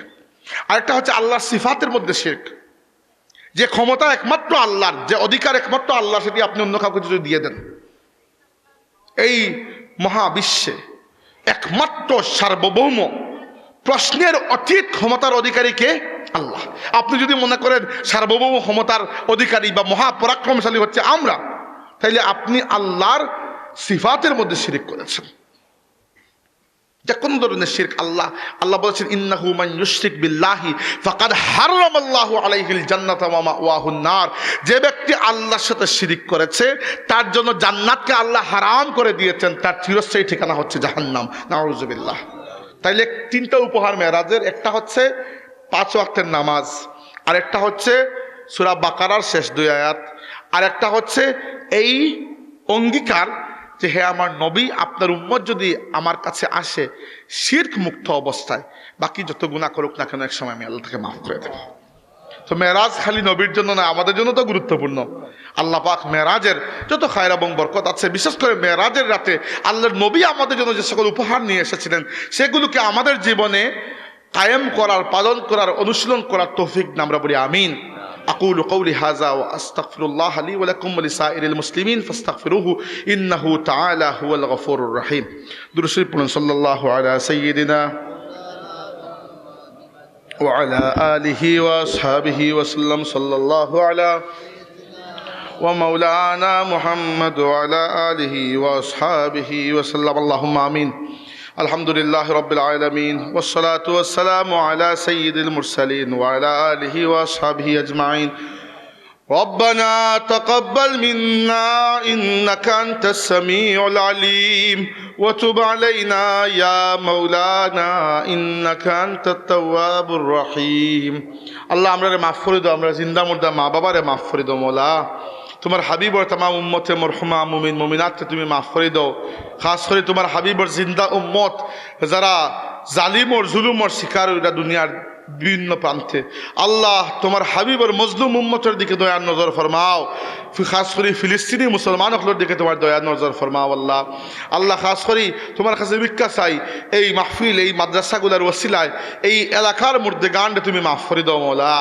আল্লাহ আমরা বেমারি হকলের শিফা দান করো, অভাবী হকলের অভাবরে দূর করে দাও, বেরোজগারি হকলের লাগে হালাল রুজির দরজা খুলে দাও, কোনো মুমিন রে ফরর দুয়ারও নিয়ে লাঞ্ছিত করিও না মৌলা।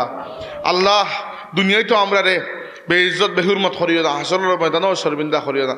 রব্বে কায়নাত তোমার শাহী দরবারও ভিক্ষা চাইয়ার এই মাহফিলটাকে আমার কোনো ভাই, কোনো চাচা, কোনো দাদা, কোনো আত্মীয় স্বজন, কোনো বন্ধু, আমার যত দিনী ভাই এই মাহফিলে শরীক হয়েছেন কেউর হাতটা তুমি খালি ফিরাইয়া দিও না।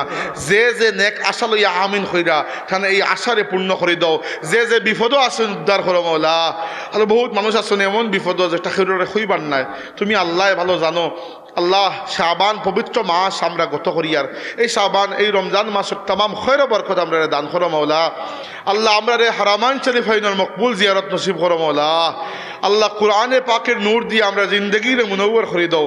আল্লাহ হযরত ফুলতুল্লাহ সাহেব রহমতুল্লাহ আলাইহি সহ এই জমিন তোমার যত আউলিয়া কেরাম শুইয়া আসুন, দিনের খেদমত করিয়া দুনিয়া থেকে গেছেন, এরার মর্যাদারে বুলন্দ করিয়া দাও। আল্লাহ এই মাদ্রাসারে তুমি কবুল ফরমাও। এই মাহফিলে যারা সাহায্য সহযোগিতা করছেন তুমি দুনিয়া আখিরাতে তোমার বান্দা আপনারা সাহায্য করো, তারা দিলি হাজতে নেক বানাওয়ার পুরা করে দাও। আল্লাহ মৌতর পরে আমরা রে তোমার হাবিব, মৌতর সময় তোমার হাবিবর দিদার দিয়ে আমরা রে ইমানের সাথে দুনিয়া থেকে বিদায় করিও। আল্লাহ হাসরের ময়দানে তোমার হাবিবর লেওয়ায় হামদর নিচে আমরা রে জায়গা দিও মৌলা।